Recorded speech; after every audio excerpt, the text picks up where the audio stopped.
Más que un gusto saludarlos. Una avalancha de bendición. Amén. Por acudir al llamado de la convocatoria para derribar un gigante.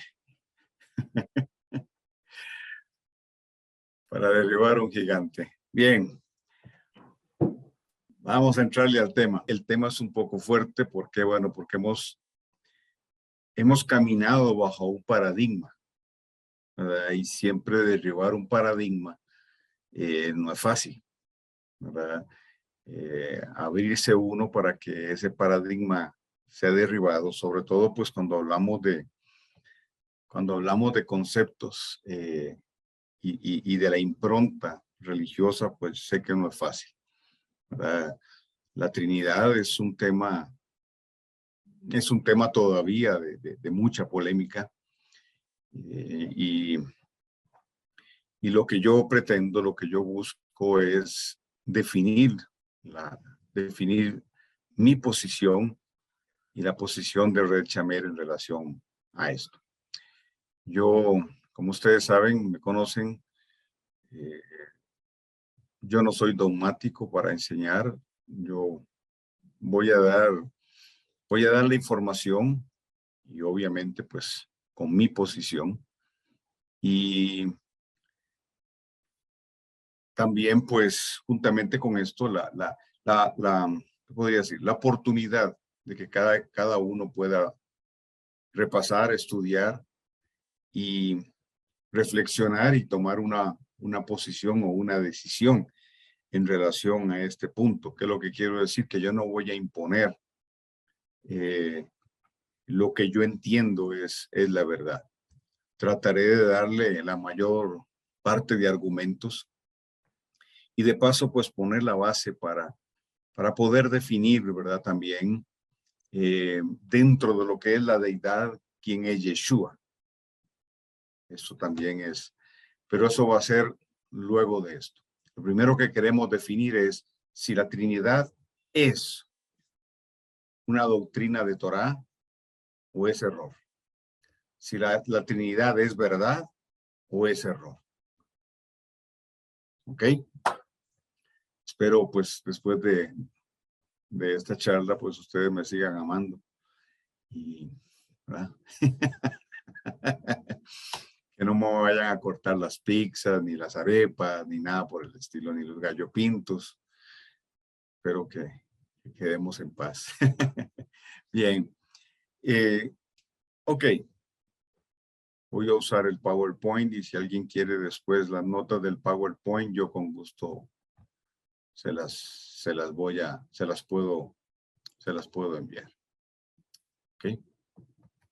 Para una moción de orden, si hay alguna pregunta, pues la anotan y al final, pues abrimos un espacio para esto o para comentarios, pues con las condiciones que ya hemos hablado. Ok, entonces el tema es la Trinidad. ¿Doctrina de error o verdad?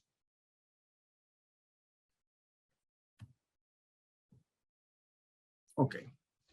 Más o menos este es el mapa por donde yo voy a transitar con esta enseñanza. Uno de los aspectos que yo quiero tocar tiene que ver con el contexto histórico. Contexto histórico. Por un lado, la historia y el origen de la Trinidad, porque la doctrina de la Trinidad tiene un origen, ¿ok? Tiene un génesis y no necesariamente en Génesis, en el libro de Génesis. Tiene un génesis, tiene un origen. Y esto es algo a lo que nos vamos a enfocar y vamos a ver que la doctrina de la Trinidad nace en el siglo II, se consolida en el siglo III y muy después del siglo IV termina de consolidarse. Por otro lado, vamos a ver un poco acerca del contexto histórico pagano. ¿Por qué? Bueno, porque antiguamente las culturas paganas, las civilizaciones antiguas y el paganismo eh, adoraban triadas como ya hemos enseñado. Entonces el concepto de Trinity, de Trinidad, el concepto de triada, ¿verdad? Es antiguo, es muy antiguo. Es desde el principio de la rebelión de Luzbel, cuando el hombre está sobre la tierra, que esto toma lugar, y de eso vamos a hacer hoy una corta reseña y luego ampliaremos esto. Por otro lado, me interesa también hablar, obviamente, y tal vez es el gran énfasis, del contexto de la Torá. ¿Qué dice la Torá en relación a la Trinidad? ¿Qué dice la Torá en relación a quién es Dios y cómo está constituido Dios, ¿verdad? Aunque quiero decir, no lo voy a tocar hoy, pero el concepto Dios, la palabra y el concepto Dios, es un concepto que nace en el paganismo, ¿ok? Porque la palabra Dios es genérica, se puede usar para un demonio, se puede usar para un hombre, etcétera. O sea, realmente la palabra Dios no define, por eso decimos el único Dios o el Dios verdadero. Tenemos que hacer una aclaración, en mi opinión, cuando no debería de hacerse. ¿Por qué? Bueno, porque Elohim no está compitiendo con nosotros que se adjudicaron o se les adjudicó el título de Dios. ¿Okay? No deberíamos ni siquiera hacer la salvedad, el Dios verdadero, el Dios único o el Dios original, como dicen algunos. Él es Elohim. Entonces, para mí la palabra Dios, ese concepto, es un concepto muy cajonero en un sentido, o no, en muchos sentidos. Ok, entonces vamos a analizar en la escritura de qué se trata el tema. O sea, ¿qué dice la Torá en relación a la Trinidad? La Torá habla de la Trinidad, la menciona. Entonces, vamos a hablar de esto y obviamente pues tenemos que hablar de Yeshua y vamos a hablar de Yeshua, vamos a hablar de la divinidad de Yeshua. Claro que sí, aunque no será el tema específicamente, pero tenemos que hablar de Yeshua y qué dice la escritura en relación a quién es Yeshua, ¿verdad? Porque con el tema del Espíritu Santo, pues está más claro en un sentido, ¿verdad? Porque es el espíritu de Adonai, es el espíritu de Elohim. Pero ya vamos a ver esto. Y por otro lado, vamos a usar la referencia del contexto de la casa de Judá y los rabinos, es decir, entre ellos, la casa de Judá se habla de la Trinidad. En algún momento se menciona a un Dios trino, y eso es un dato que es realmente importante. ¿Por qué? Bueno, porque ellos son los que preservan la Torá, como ya sabemos, la casa de Judá, de donde nace el judaísmo. Son ellos los que se encargan, ¿verdad?, de transmitir las verdades de la Torá y la preservan, pero es en medio de ellos donde nace Yeshua. Entonces, dentro de ese concepto, o dentro de ese contexto, está Yeshua como un rabino. Recordemos que Yeshua fue nombrado rabino por aclamación, no por el Sanedrín, sino por aclamación. Habiendo formas de que una persona podría ser reconocido como rabino por el Sanedrín o la autoridad de los ancianos y por aclamación del pueblo. Yeshua fue reconocido como rabino por aclamación. ¿Ok? Entonces, ¿habla Yeshua de la Trinidad? ¿Yeshua la menciona? En algún momento Yeshua enseñó la Trinidad, si es un tema tan y tan medular y tan importante como nos habla la cristiandad. Entonces Yeshua debió haber hecho alguna mención a esto. En alguno de los 4 evangelios, o el apóstol Pablo, o el apóstol Pedro, o Santiago, alguno de ellos debió haber hecho mención a esto. ¿Ok? Bien, más o menos ese será, a grosso modo, el panorama por donde vamos a transitar.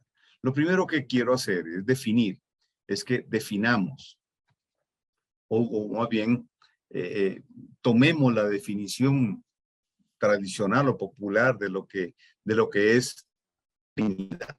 La Trinidad.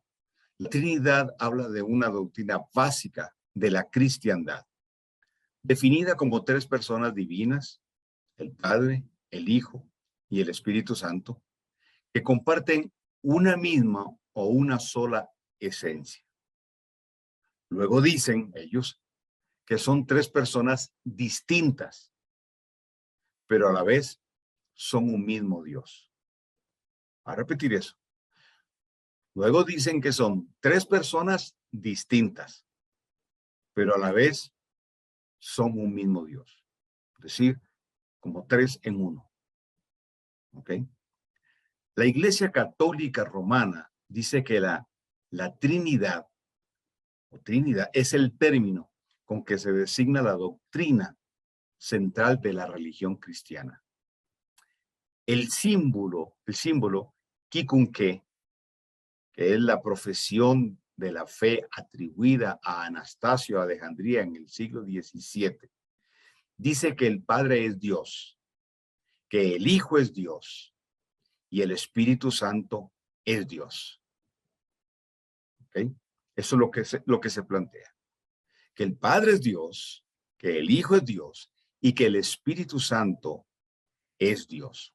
¿Ven lo que le digo del término Dios?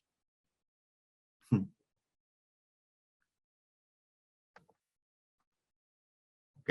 Bueno, cuando nosotros entendemos, ¿verdad? Y esto es lo primero que quiero lanzar, a favor de mi posición, ¿verdad? Que los mismos términos, Padre, Hijo, ¿ok? Y lo que el Padre y el Hijo dijeron del Espíritu Santo, definen su rol sin que la palabra Dios venga a avalar o a autorizar o a reafirmar o a dar reconocimiento a lo que ellos son dentro de esa jerarquía. El Padre es el Padre y como lo entendemos y como Yeshua nos lo enseña y como la Torá nos lo enseña, el Padre es la autoridad suprema. El Hijo obviamente cumple un rol dentro de esa deidad. Y el Espíritu, ¿verdad? Que lo hemos explicado en otras ocasiones, no es el Espíritu Santo de Dios, sino en el hebreo es el Ruach HaKodesh, el Espíritu del Santo. ¿Ok?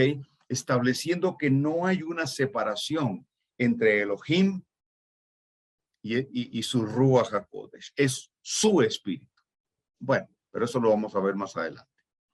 Sigo leyendo. Y sin embargo, no hay tres dioses, sino un solo Dios. Entonces, es como ambiguo, ¿verdad? Porque primero nos dicen el Padre es Dios, el Hijo es Dios, el Espíritu Santo es Dios. Y sin embargo, sin ellos, no hay tres dioses, sino un solo Dios. Dice, ya que en esta Trinidad, las personas que la componen son increadas y omnipotentes. Okay.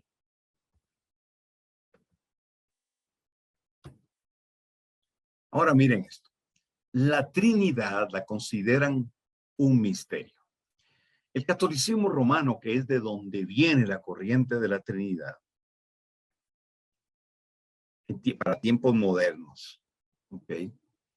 Todo lo que ellos quieren ocultar lo envuelven en misterio. Y todo misterio se resuelve con el dogma. Es un dogma de la iglesia. Entonces, el dogma se acepta por fe.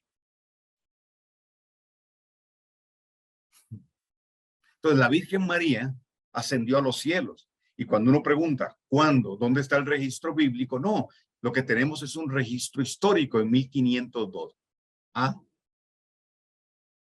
cuando eso se cuestiona, entonces dicen, no se puede cuestionar porque es un dogma de la iglesia. Y el dogma se recibe por fe. Es decir, cierre la boca y apague el cerebro. Eso es lo que hace la religión. Cierre la boca y apague el cerebro. Entonces, la Trinidad la consideran un misterio. Pues entonces le puede concebir totalmente en nuestra mente finita. no se le puede concebir totalmente con nuestra mente finita. Entra dentro del dogma de fe del catolicismo. ¿Ok? En realidad resulta muy difícil comprender cómo tres personas divinas y distintas pueden constituir un solo Dios verdadero. Este es mi comentario. Entonces, tomo de un artículo de Mario A. Olsense y cito textualmente. Él dice: escapa a toda la lógica y razonamiento humanos. En realidad, millones de trinitarios han aceptado ese dogma por la fe, más que por la fuerza de la razón misma. No obstante, la fe y la razón deben ir de la mano. Yo pienso lo mismo. O sea, la fe no contradice la razón, ni la razón violenta la fe. La fe debe estar sustentada en la razón, pues si no sería una fe ciega. Y este es un concepto, ¿verdad?, que la religión nos introdujo. La fe es ciega. Y yo he enseñado que la fe no es ciega. La revelación son los ojos de la fe. O sea, Dios nunca llamó a nadie a moverse ahí a la aventura. Voy a usar el término popular, a la buena de Dios, a lo que salga. Cuando Dios le dijo a Abraham, sal de tierra y de tu parentela, no fue que le dijo, camine a ver, y ahí en el camino yo le voy diciendo, mi hijo, vaya tranquilo. Eso es equivocado. Abraham sabía hacia dónde iba. Abraham tenía un norte, tenía un rumbo. Tenía un objetivo claro que en el camino fue aprendiendo. Sí, claro. Pero el Eterno le reveló, le mostró cuál era el propósito. La fe sirve al propósito. Y si tienes fe y no tienes revelación del propósito, al final no tienes nada. Entonces, justamente ahí, en ese punto, es donde la fe y la razón se dan la mano. Entonces, estoy de acuerdo con el comentario de él. Dicen, la fe debe estar sustentada en la razón, pues si no, sería una fe ciega. Por ejemplo, tenemos fe que existe Dios porque alguien tuvo que haber creado este enorme reloj que es el universo regido por leyes. Las leyes implican un legislador y ese, por la razón misma, es Dios. Cuando nosotros vamos a Hebreos, cuando vamos a Hebreos, en el capítulo 11, en el verso 3, dice, por la fe entendemos. A ver, es decir, la fe genera entendimiento, entonces no es ciega. Por la fe entendemos que el universo fue creado por el Dabar del Eterno, por el Memar del Eterno, de modo que lo que se ve fue hecho de lo que no se veía. Pero habla de entendimiento. Eso es Tefuná. Y Tefuná viene de la revelación del Daat, la revelación del Eterno. Y si nos devolvemos 2 versículos atrás, en el verso 1 dice, es pues la fe la certeza. ¿Y qué es certeza? La certeza tiene que ver firme, tiene que ver con el entendimiento que genera una firme adhesión de la mente sin temor a errar. Es decir, la fe opera bajo la palabra revelada de Dios para que haya entendimiento en nosotros. Entonces, ahí donde la razón toma lugar. Pero recalco el punto. Cuando a mí me dicen misterio, entonces me limitan en muchos sentidos. Oh, es un misterio. Entonces, al buen entendedor, un misterio tiene que ser revelado. ¿Sí o no?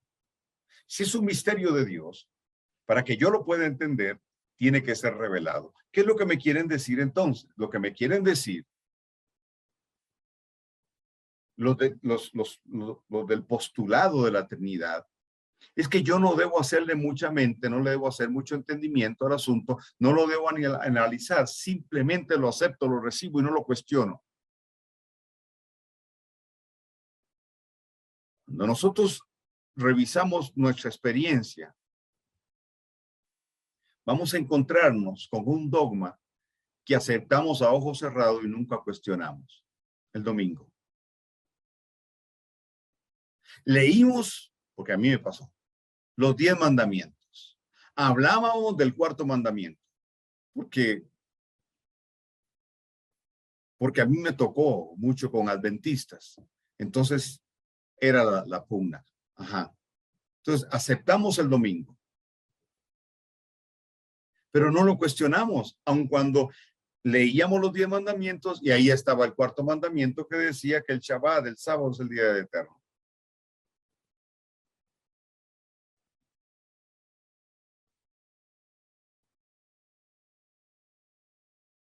Es uno de muchos ejemplos que podríamos poner y así es como opera la religión.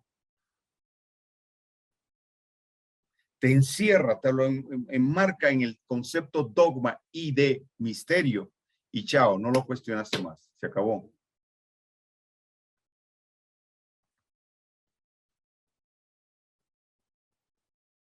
Ok. Perdón, aquí.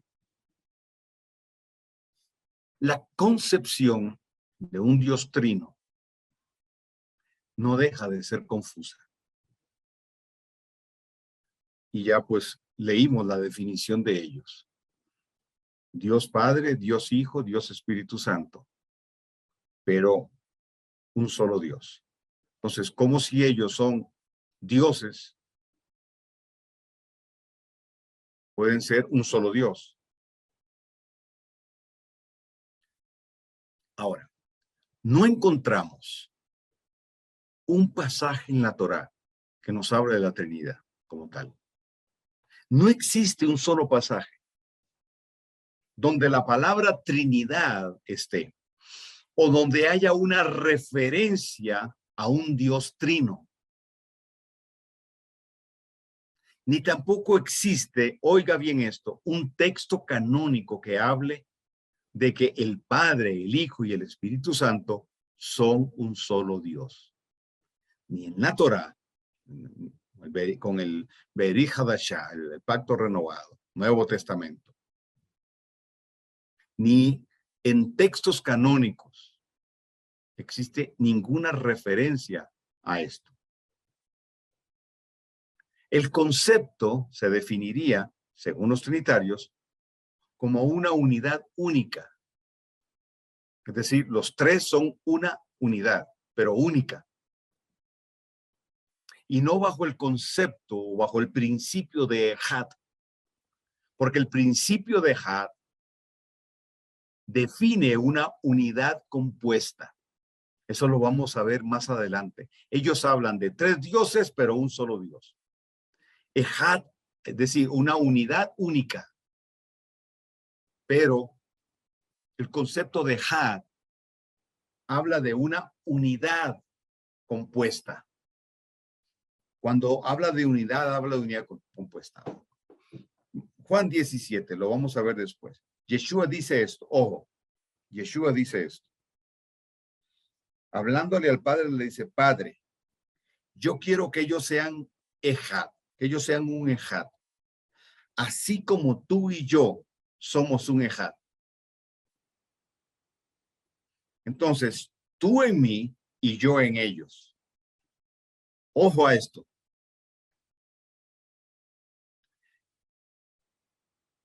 Aquí este capítulo, Yeshua nos hace una separación hermosa. Porque cuando él habla de Ejad, dice tú y yo, un Ejad. Pero bajo este modelo, que ellos puedan ser un Ejad, una unidad compuesta. Cuando se habla del matrimonio, se dice, y dejará al hombre a padre y a madre y se unirá a su mujer y serán un Ejad, no una sola carne. Un Ejad. Oh. El concepto aquí nos lleva a otra cosa. Pero repito, esto lo voy a hablar más adelante. Ahora, el único texto que según ellos prueba esta doctrina es Primera de Juan 1, 5, del 7 al 9. Primera de Juan.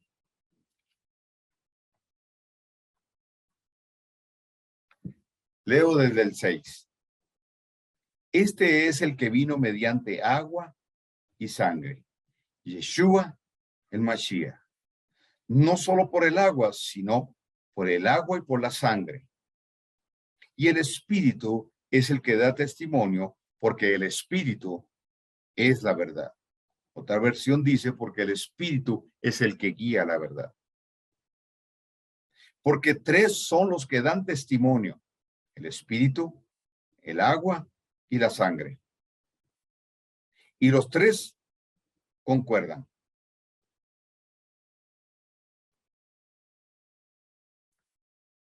Entonces, luego dice, si recibimos el testimonio de los hombres, el testimonio de Dios es mayor, porque este es el testimonio de Dios, que ha dado testimonio acerca de su Hijo. 10. Y el que cree en el Hijo de Dios tiene el testimonio en sí mismo. El que no cree a Dios lo ha hecho mentiroso, porque ha creído el testimonio, porque no ha creído en el testimonio que Dios ha dado acerca del Hijo. Entonces, se usan este pasaje, y en otras traducciones, en otras versiones, dicen, porque tres son los que dan testimonio en la tierra y tres son los que dan testimonio en el cielo. Hay otras versiones que incluyen la interpretación que hicieron los trinitarios de este pasaje. Entonces, no solo dice, tres son los que dan testimonio en la tierra, sino también dice que son tres los que dan testimonio en el cielo.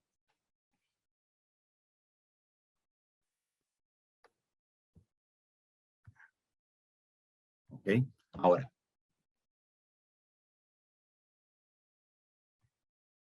este texto fue interpolado siglos después y reconocido por eruditos como un texto espurio, es decir, que es falso, que es ilegítimo, que no es auténtico. Este pasaje se encuentra en manuscritos posteriores a la Vulgata latina, pero no está en ningún manuscrito griego anterior al siglo XVI. Ojo a esto. La Vulgata latina es la versión católica más antigua. De hecho, es su primera versión. La Vulgata latina la tradujo Jerónimo, un sacerdote, obviamente. Dice la historia a través de más de 1500 copias de los manuscritos originales. O sea, usó 1500 copias.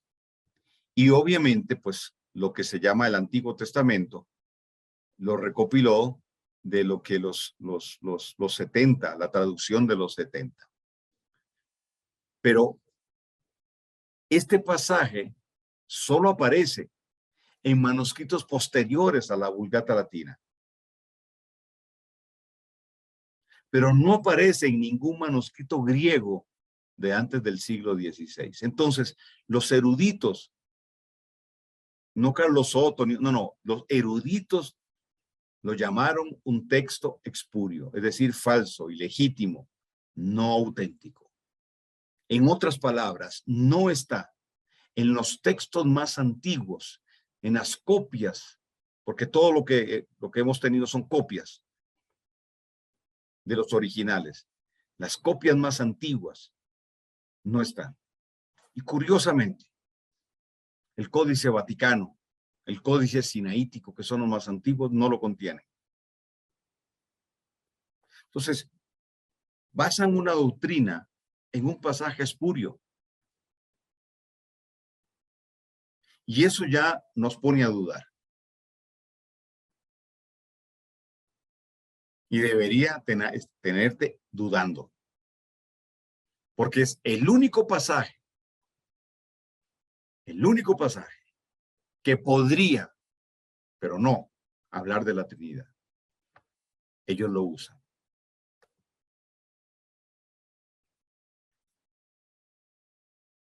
Vamos a apuntar un poquito a la evidencia histórica.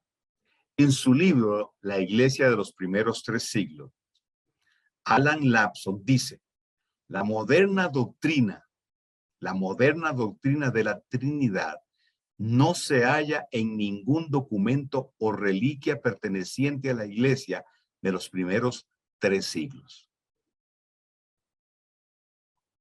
O sea, una autoridad,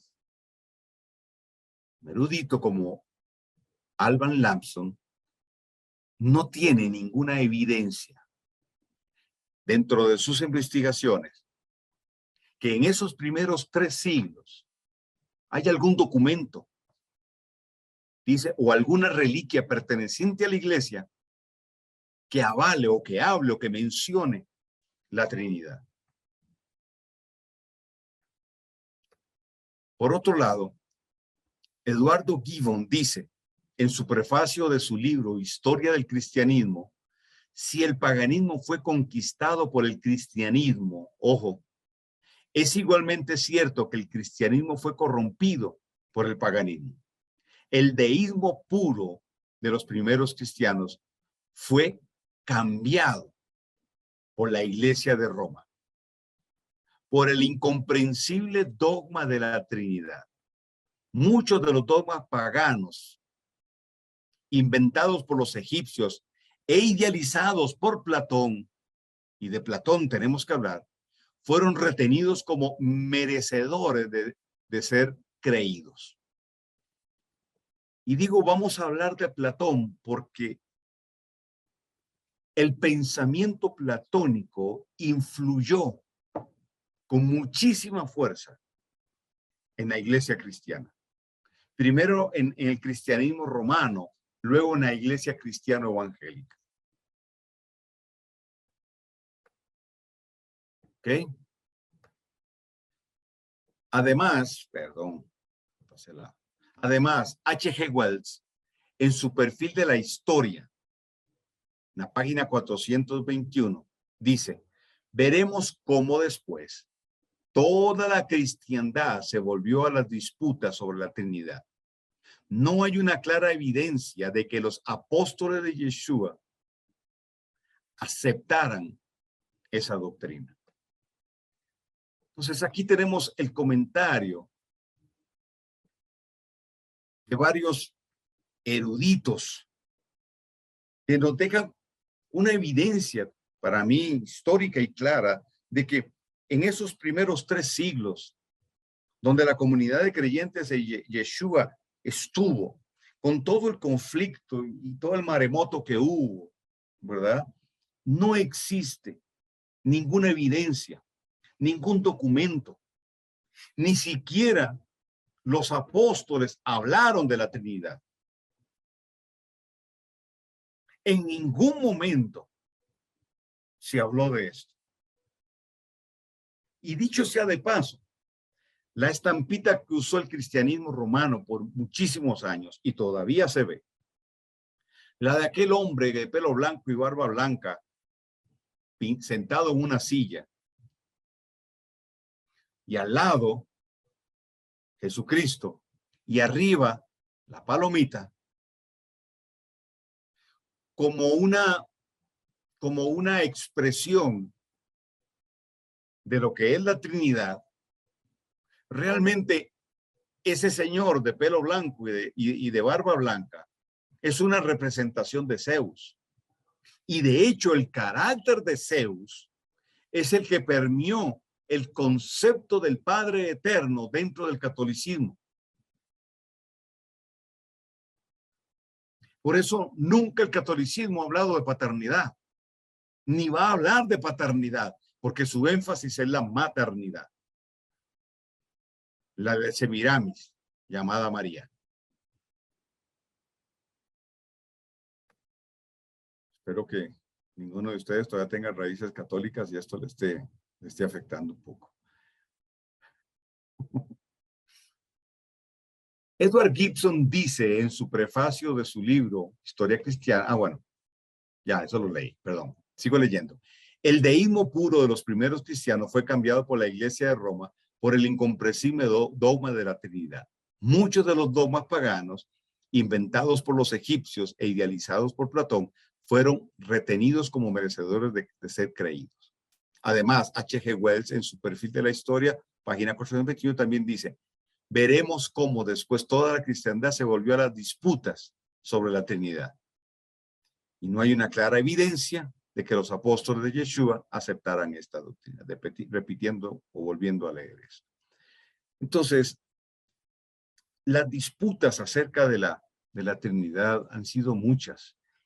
Y hay tomos y tomos y tomos, libros de libros de libros en relación a este tema, como también en relación al tema de si la salvación se pierde o no se pierde. ¿Verdad? Pero bueno, ese será un tema que hablaremos después. Origen del concepto de triada, de donde viene el concepto Trinidad. Ahora, póngale atención a esto. Todas las civilizaciones antiguas adoraban una triada, es decir, una jerarquía compuesta por 3 deidades. Estas 3 deidades representaban 3 aspectos de un dios, Hailel. O sea, usted y yo sabemos, porque es algo que hemos enseñado. Por eso esto no lo estamos transmitiendo por YouTube, no me interesa. Lo transmito en casa porque ya tenemos ciertos fundamentos, ciertas bases. Pero el culto a las deidades empieza allá en Génesis. La idolatría es producto de la vanidad y la soberbia, primero de Hailel, y luego de los principales ángeles que cayeron con él, los Nefilim. El culto a las deidades de los cielos o de los aires, como se les llama, nace con ellos, con la intención de establecer abierta y claramente la idolatría y pervertir el camino de la genuina y verdadera espiritualidad y el camino a Dios. Es una forma de desviarlo. Pero Satanás, en su vanidad, en su soberbia, en su altivez, usa 3 deidades, establece 3 deidades que manifiestan 3 aspectos de él. Y ya hemos hablado de esto, de Jezabel, de Apolión, de Leviatán. Y lo que estas 3 deidades representan, y los 3 géneros que estas 3 deidades publican o proclaman. Pero en esencia, estas 3 deidades lo que representan son aspectos de Hailel. Entonces, una de ellas representa el aspecto femenino, la reina del cielo y Semiramis. Y una de las imágenes más populares que están por todo el planeta, tanto en Oriente, allá en Asia, en Medio Oriente, en la Polinesia, allá en los países nórdicos, en toda parte del mundo está la imagen de la madre con el niño en los brazos.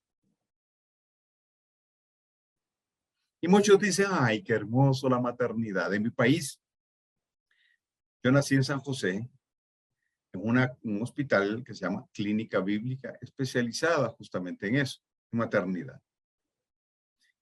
Y afuera de la clínica, en un jardín que hay a la entrada, está esa imagen, la mujer con el niño en brazos.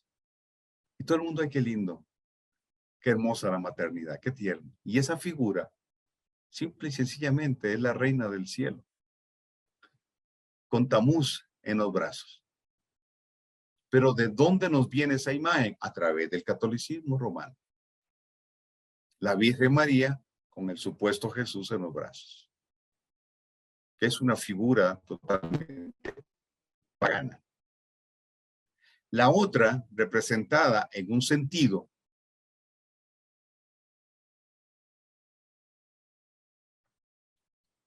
al padre que engendra y que además era el consorte de la deidad femenina, como en el caso de Osiris en Egipto.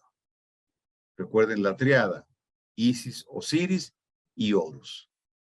¿Ok? Y las tres primeras letras de estas deidades son las que aparecen en la hostia en el catolicismo, no en la que le dan a la gente, sino la hostia que se comen los padres. Ahí están las tres letras: la I, la H y la O. Isis, Horus y Osiris. ¿De qué nos habla? De la madre, el padre y el hijo. La tercera representa al hijo, que a su vez se convertía en el dios supremo, como en el caso de Horus en Egipto o Tamuz en Babilonia. Horus era una encarnación de Ra. Entonces recordemos, ¿verdad?, la historia de Tamuz. Porque Tamuz representaba eso, la deidad que era niño, pero también era el Dios supremo. ¿Ok? Entonces, esta tercera deidad, que es Leviatán, la anterior es Apolión y la primera es Jezabel. Leviatán y todas sus manifestaciones en las diferentes culturas y los nombres que recibió: Tamuz, bueno, qué sé yo, Upupanipó en la Polinesia, etcétera. Todas estas deidades eran representadas por el sol. Pero entonces hablaba del proceso del sol. El sol nacía, crecía y luego moría, es decir, se opacaba para volver a nacer. Entonces, justamente ahí está la representación del proceso de esta deidad que nace como niño, pero se convierte en el Dios supremo. Por eso Semiramis establece a ella misma como la madre, pero también como la madre de los dioses. Ahora, esta representación triple la podemos ver en la imagen de Baphomet, de la masonería y los Illuminati. Si usted busca la imagen de Baphomet, entonces usted va a encontrar estas tres características de la deidad femenina, porque Baphomet tiene los órganos reproductores y los senos de la mujer. Va a encontrar a Apolión ahí, en las alas, porque todo imperio adoraba, tenía como símbolo el águila imperial. La tuvo Napoleón, la tuvo Alejandro Magno, la tuvieron los romanos, la tuvo Hitler, etcétera, y muchos etcétera más. O sea, ahí es evidente, es obvio que esto no es al azar. Sigue una línea de pensamiento, una ideología para fijar un símbolo. Yo, Carlos Soto, personalmente tengo problemas cuando en muchas iglesias o logos de ministerio o de ministros usan el águila calva. Yo no tengo nada contra el águila calva, el águila blanca. No tengo nada contra ella, pero es un símbolo del imperio. La tiene el Reino Unido, los ingleses. Luego entonces los Estados Unidos la usan. México también la usa. El águila bíblica es el águila real, el águila dorada. Ahora, yo no tengo nada contra el águila blanca, es hermosísima, es impresionante, pero estoy hablando del águila como símbolo. Vuelvo al tema. Baphomet entonces tiene la representación de estas tres deidades. Por eso digo que estas tres deidades son tres manifestaciones, el mismo y el propio Haile.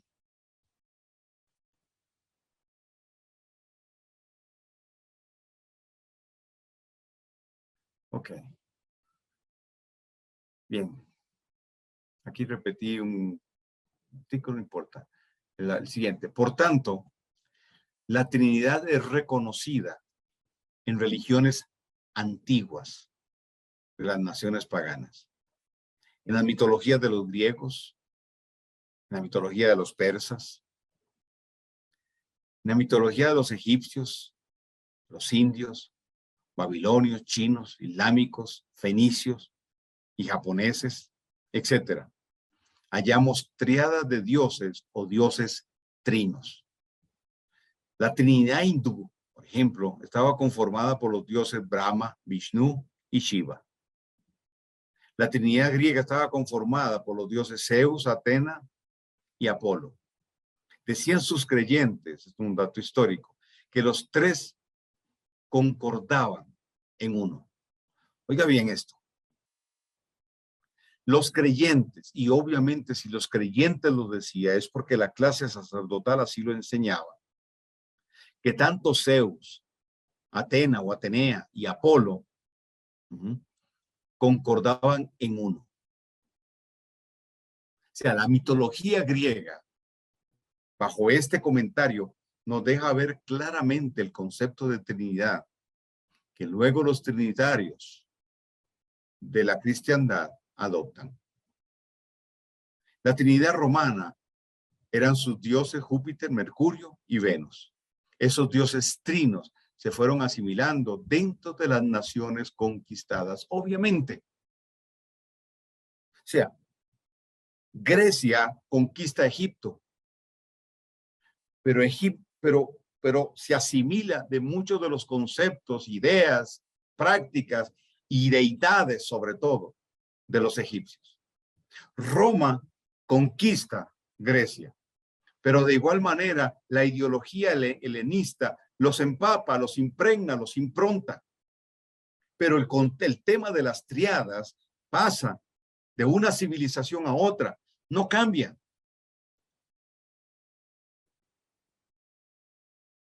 Y esta es una estrategia del enemigo. ¿Cuál es el objetivo? ¿Cuál fue el objetivo de esta estrategia? En opinión de Carlos Soto, número 1, distorsionar la jerarquía establecida por Elohim, su paternidad y su maternidad. Porque encontramos en nuestro Elohim, en nuestro Dios, esos atributos maternos y atributos paternos, que no es un tema biológico.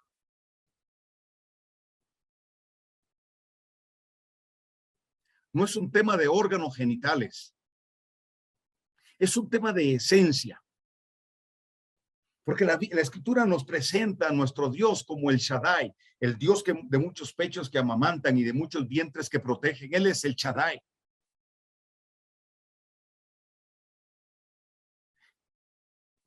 David nos presenta en sus salmos en varias ocasiones la figura del Eterno como una gallina que recoge a sus polluelos debajo de sus alas. El crecimiento integral, sano y equilibrado de una persona depende tanto del aporte paterno como del aporte materno, del sentimiento, de la emoción, de la parte emotiva de la mujer, la corrección, la disciplina de parte del hombre. O sea, es importante ese equilibrio, ese balance. Y el eterno Dios nos lo provee a través de su maternidad y a través de su paternidad. Pero la estrategia del enemigo buscó distorsionar esta verdad. Y el cristianismo romano nos presentó un sobreénfasis en la Virgen como si a Dios le hiciera falta la parte materna. O sea, Dios está solito. Vamos a ponerle ahí como una especie de consorte, una imagen femenina. ¿Para qué? Podamos completar bien el tema. Y los sacerdotes no se casan. Qué paradoja.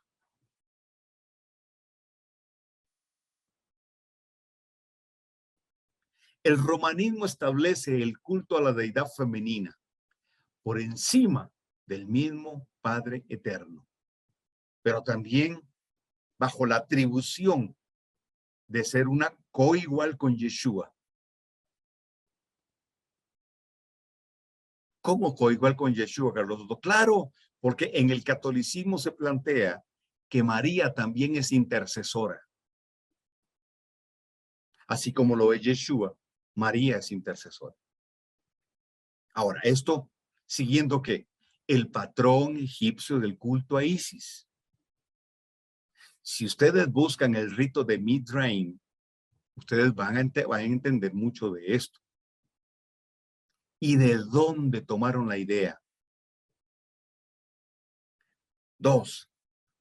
El otro objetivo de esta estrategia es establecer el culto idolátrico a las deidades celestes, es decir, a los nefilim, desembocando en doctrinas, filosofías, espiritualidad falsa, ciencias ocultas y muchas otras cosas más que, disfrazadas de sabiduría humana o sabiduría espiritual, son aceptados como algo bueno, pero nacen de principios nefilitas y paganos.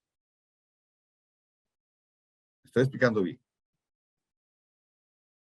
Esta es una gran distorsión de la genuina espiritualidad y de la imagen de nuestro Dios. Es una distorsión.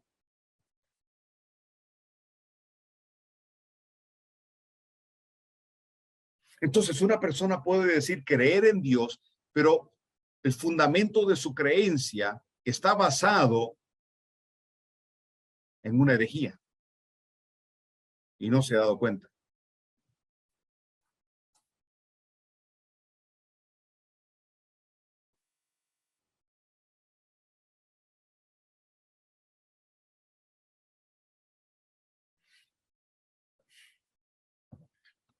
Morris Cerullo, algunos lo conocen, lo conocieron. Y también a Derek Prince, y se usa mucho en Estados Unidos. Para nosotros suena grosero, pero allá es como muy común en algunos medios. Cuando empezaba a enseñar, por ejemplo, cuando Derek Prince empieza a enseñar, dicho sea de paso, uno de mis maestros favoritos, les recomiendo lean, busquen en YouTube, hay videos de Derek Prince.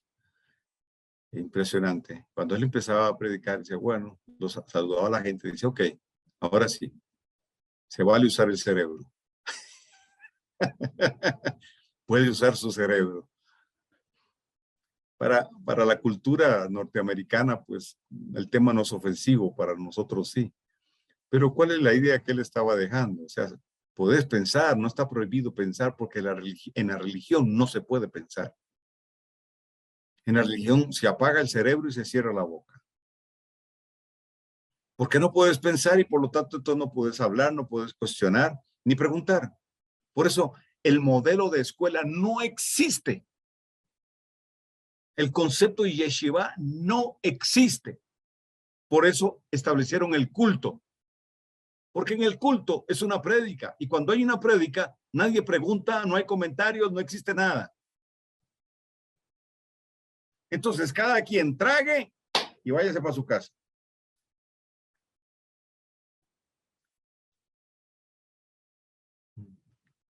La Trinidad, entonces, es una distorsión que tiene este trasfondo pagano y, en mi opinión, demoníaco, porque fue inspirado en ese diseño, arrastra ese diseño.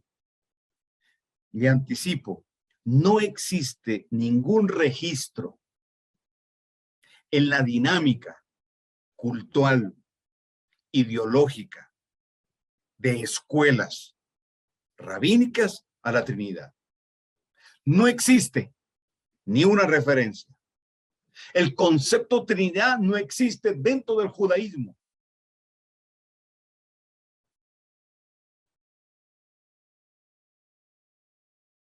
Estas tríadas, entonces, como mencioné, las encontramos en las civilizaciones antiguas.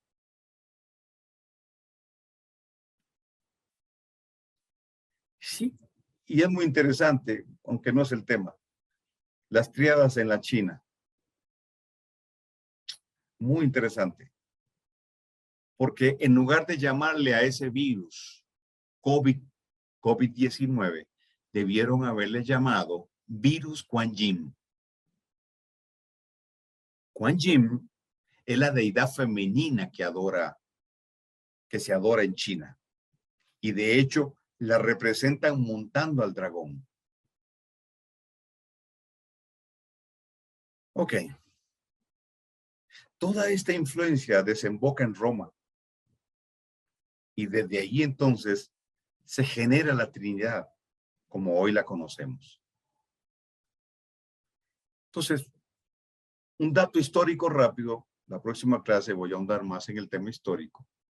¿Sí? Fue en el Concilio de Constantinopla, 381 DC. Pero antes, en el Concilio de Nicea, fue planteado por Constantino, donde se incluyeron frases en el credo por las cuales se afirmaba que el Espíritu Santo había de ser adorado y glorificado con el Padre, que Él procedía del Padre y que era Él quien hacía la revelación. En el Concilio de Calcedonia, 451 DC, después de Cristo, o la era común, se hizo más explícita la declaración hecha en el Concilio de Constantinopla. Por esto, la nueva Enciclopedia Católica 1967 dice de la Trinidad: la fórmula dogmática, un Dios en tres personas, fue el producto de 3 siglos de desarrollo doctrinal. Y su libro, La Iglesia de los primeros 3 siglos, o en su libro, perdón, Alban Lamson dice: la moderna doctrina de la Trinidad no se halla en ningún documento o reliquia perteneciente a la Iglesia de los primeros 3 siglos. ¿Por qué? Porque durante esos 3 siglos, como lo dice muy bien la Enciclopedia Católica, se estaba construyendo esta idea. Y se le atribuye a uno de sus fieles, a uno de los llamados padres de la iglesia, Tertuliano, que fue el que introdujo el concepto de trinitas o de trinidad, Tertuliano.